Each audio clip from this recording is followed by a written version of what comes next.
They lost their safety Neal, and like Deshaun just went out. Deshaun Watson went out there and just tore that secondary apart. Kind of did it with one dude. That's it was true. a Will Fuller show. I released that guy on my fantasy team. Dude, This bum ain't doing nothing. And I can't even blame you because it looked like Kenny Stills was stepping in and taking his little shine. I don't even know what the hell. And then Will Fuller was like, nah. I don't know what any of their star receivers are doing. Yeah, Hopkins is having a very slow start. Is it a start anymore? We're 5 games into the season. Is it just his season now? Like I really hope not. We're a third of the way in. Shit should have kicked off by now. Because to me, that dude is the best receiver in football. Easily. Easily, hands down. Hold on. But like, you're not going to make the statistical argument? Like maybe that the guy that has the most receiving yards is the best receiver in football right now? The talent. Or can you see talent? I can see talent. Oh, okay. But not when it comes to... I can see talent. Not when it comes to Saquon Barkley and Dalvin Cook. I will say that Dalvin Cook is a great running back. I will not say he's the best running back in the league. He's been in the league for 2 years. He was injured for all of one. I won't say he's the best running back either. Saquon is the best running back in football. Did good his rookie year. He had a great rookie campaign. Okay. What is okay? I mean, sure, he could be that guy. But is he? We don't know. We do know. You like to always bring up how Chris Johnson is not the number one guy because he had a great season. Right. Does one season make a running back? It does if you actually watch the person play. So it does. What I'm saying is this. You can't go off of sheer stats. If you go off of sheer stats, then the best running back to play in my generation of watching football is Chris Johnson because he had a 2,000-yard season. The best running back to play in the 90s would be Terrell Davis. He had 2 2,000-yard seasons, I believe. So it's just like, hold up. So these are the best running backs because they had the best statistical seasons. I don't think that's how you grade running backs. That's how you grade a team attack of running.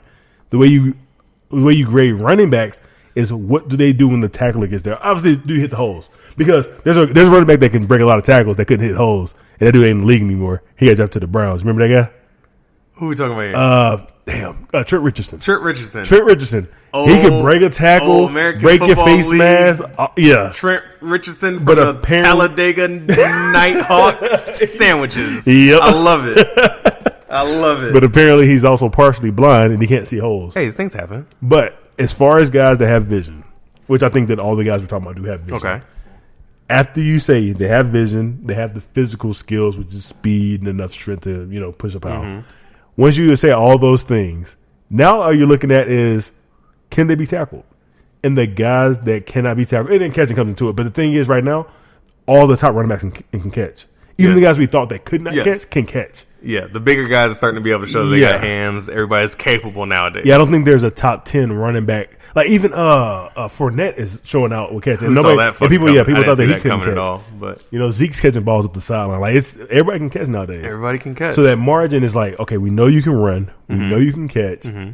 What we need you to do is can you get the first down? Can you get the touchdown? Like how are you separating yourself? And I feel like what's separating people is their ability to break tackles, and the people that do that the best, the guys that are untackleable, are Kamara, Barkley, and Cook. Those dudes look untackleable at times. And hell, even Leonard Fournette. Like I watched Leonard Fournette. I don't want to hear anything about Leonard Fournette. Why? Because he is not. I don't even feel like he should be able to be.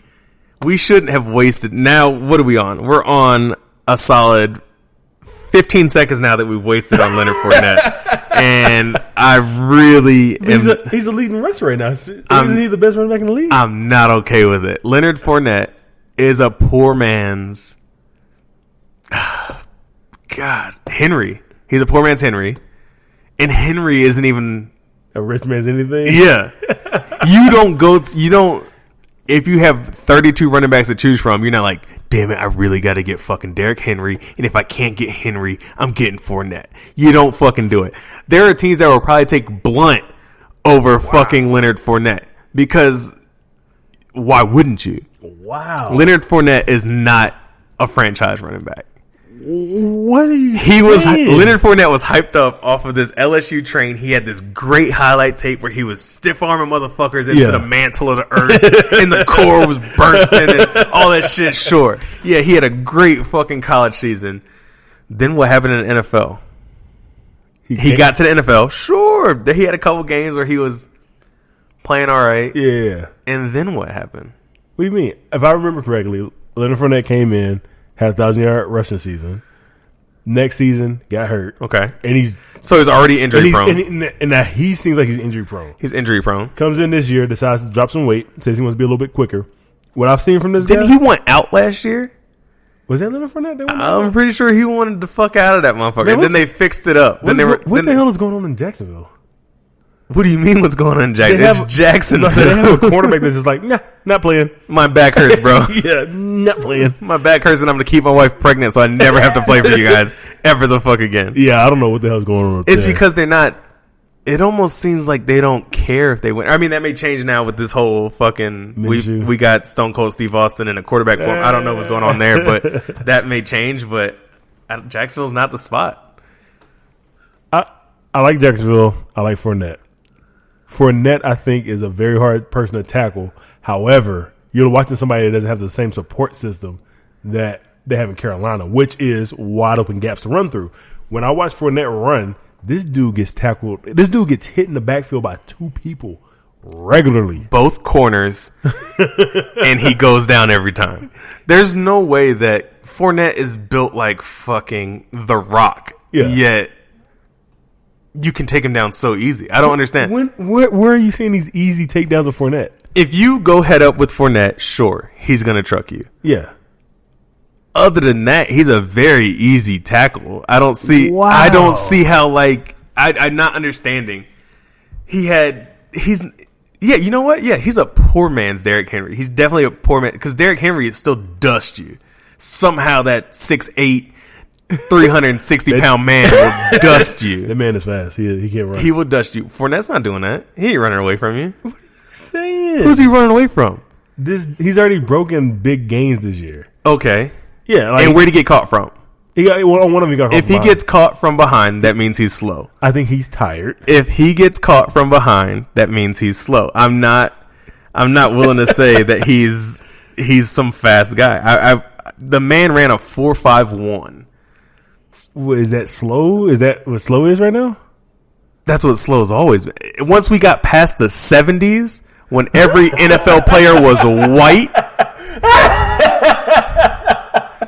Was out here running 5.2s and stuff. Once we stopped clotheslining and running 5.8 40s, we realized that 4.5 was slow. Oh man! When everybody on the defense, when you have defensive linemen that run 4.7s, yeah, 4.5 is slow as a run. As an offensive player, you should not run a fucking 4.5. I think 4.5. If we trained for a year for the fucking combine, lost some weight, I bet you we could run a 4.5. We could at least break the 4.6s. The talents. I mean, I would assume the human has evolved enough to be able to run a 4.5.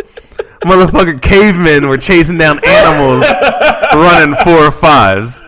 Leonard Fournette is not sure, he's 250 pounds, but he's slow. Derrick Henry is better. I'm not willing to. I hate that we've wasted so much time on an average at best running back. That's a lot of hate for a top running back. And what's funny is Derrick Henry ran a slower 40. Did he? He did. I'd imagine. I would imagine so. But I don't think I see Derrick Henry get caught from behind very often. His 40 time must just not be very indicative of his game speed. Yeah, there's that. But I think what happens with Fournette is that Fournette is tired. Like, legit So tired. He's out of shape. No. He's just a way bigger body. Okay. What are you saying? They're the McCaffrey. same size. Okay. No. What's his name's way bigger than Derrick Fournette. Henry. Yeah. But also, what thing does Derrick Henry have that he's been doing for the past 2 years? Not starting. So when he comes in, especially like last year when he had that offensive explosion, dude was like coming in fresh like week 8. So then Jacksonville's stupid for making Fournette their starting back. Don't make him your back. Don't make him your starter. Put another guy in there. Make them your starter and make Fournette your ground and pound. We need 3 yards. And if he gets lucky and breaks one, sweet, we'll take it. I'm about to have to post some Fournette highlights. Fournette is a bad man. At LSU, he was great. Yes, I don't even watch college football like that, so I don't even know what he was like at LSU. He tried to palm somebody's helmet through the earth. That was great. I love watching Fournette. I love watching a running back truck somebody. Go watch that game. I think it was 2 weeks ago, where we had a 69-yard run and finished with 64 yards. Watch that game and watch him in the backfield getting stopped by 2, 3, 4 people. Like he's literally in the backfield, not going anywhere, but still knocking these people off. The dude is insane. Once he gets some support, if he had that's what I always say about systems. If he was in Christian McCaffrey's system, if he had that type of support, it would not work. How would it because not work? He would get hawked down by everybody that plays them. Now, you can drive a bus through them, sure. Yeah. You ain't running away from nobody in a bus. You ain't doing it. You gonna run from the police in a bus? It's not happening. Why? Because they're gonna get the guy that rides the fucking bicycle on the beach, and they're gonna be like, catch that guy, and he's gonna do it. The defensive tackle is chasing down Fournette because in 40 yards, like you said, Fournette's gonna be gassed and need the oxygen mask, and he's gonna be laid out on the field just exhausted. Yeah, fuck him for being tired, I guess. Yes, He's carrying Jacksonville on his back, bro. Minshew would probably say otherwise. Minshew he's proven to be spunky. Spunky is the word. Spunky's the word. We'll go with spunky because I'm not willing to say he's anything other than we'll say spunky. Yeah, I don't know if he's a good quarterback. Yeah, he's shown flashes. Yeah, with these young dudes, with these guys that's played 4 games and look really good, we gotta see them over the course of a season. Because when you come in, I mean, you've seen this happen with a lot of quarterbacks, running backs, whatever. You come in, there's no film on you. Defense don't know how to handle you up front. About midway through the season, which their season started a little bit later. Mm-hmm. Minshew started week 1, but their season started a little bit later. Yeah. All of a sudden, defense has film on you. All of a sudden, your division rivals that play you twice a year have a second shot to play you. I think it happened to Lamar. Don't even give me. We can have an hour-long segment on the greatness. But he lost a playoff game because he played somebody twice. They lost that playoff game because they didn't let Lamar unleash his passing capabilities until the late second half. I think they didn't let him unleash his passing capabilities last year because he didn't have any. Now this year, I can't. Now this year, they're doing really good managing him. It's like, hey, let him rush for 50, but let him air it out. And he's proven to be accurate enough to throw the ball where he needs to throw it. Yes. Yeah. He was last year, but I mean, we're not. You're not even going to even start on Lamar. Lamar is out there. We can have a whole segment on Lamar. All right, so that's a topic for another day. All right, we've been doing this for probably close to an hour now, right? How are we looking? Yeah, we're pushing up on that mark right at an hour. Perfect. So it's a good for a first episode. We won't waste so much time on Fournette next time. I'm sorry you guys had to listen to that. Don't worry about the end of the year. You will be converted. Never. Fournette is legit. Christian McCaffrey will have 2,100 scrimmage yards, and we'll be crowning him the prince of something. 2,100 is not going to get it done. Scrimmage yards not going to get it done. Who's going to catch him? Barkley's going to catch him. Barkley's got a broken ankle. He's got a prosthetic ankle right now. That's why he was back on his feet so quick, because that shit's a metal spring in his cleat.